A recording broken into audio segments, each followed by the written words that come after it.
बिस्मिल्लाहिर्रहमानिर्रहीम। अस्सलाम वालेकुम।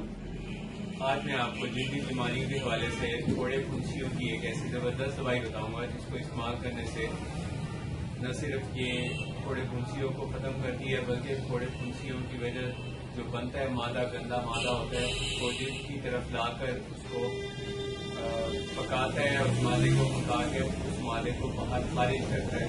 यानी फोड़े फुंसियाँ जब बनती हैं तो इसकी वजह ये होती है कि इसके पीछे एक जिल्द के अंदर ऐसा खराब मादा होता है जिसको बाहर निकालने के लिए और कोई रास्ता नहीं मिलता, तो फिर ये इसको कुदरती निज़ाम के तहत एक जगह इकट्ठा करके बाहर निकालने के लिए एक निशान बनता है, वो फोड़े फुंसी की शक्ल में होता है।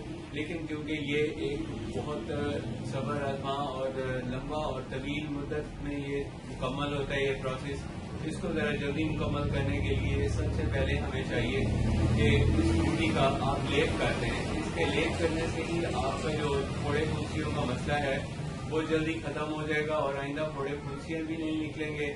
और साथ ये फ़ायदा है कि ये जल्दी फोड़े फुंसियों को पका के फाड़ देता है और मादा अंदर से खराब जो जल्दी खिलता है उसको बाहर निकाल देता है।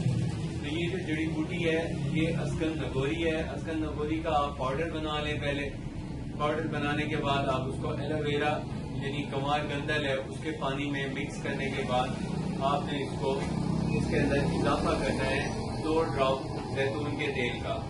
इस जैतून के तेल के 2 कतरे डाल के आपने इसको अच्छी तरह मिक्स करना है। मिक्स करने के बाद जहाँ भी कोई दाना वगैरह है उसके ऊपर लगा दें, लेप कर दें और छोड़ दें। 15-20 मिनट बाद ये ड्राई हो जाएगा और ये इसे ऐसे किसी कॉटन से उतार लें। तकरीबन 2-2 घंटे बाद ये लेप करें।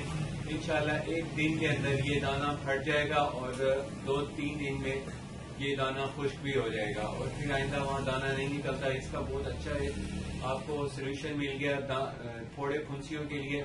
और इसके साथ साथ अगर आपने कोई मुसक्की खून दवा इस्तेमाल कर ली तो इससे ये फायदा होता है कि खून में जो खराबी होती है जिसकी वजह ये बनते हैं फोड़े फुंसियाँ वो खत्म हो जाता है। और साथ में आपको अपनी डाइट का भी ख्याल करना होता है कि डाइट में आपने ऐसी चीजें इस्तेमाल करनी होती हैं जिनको इस्तेमाल करने से खून साफ रहे।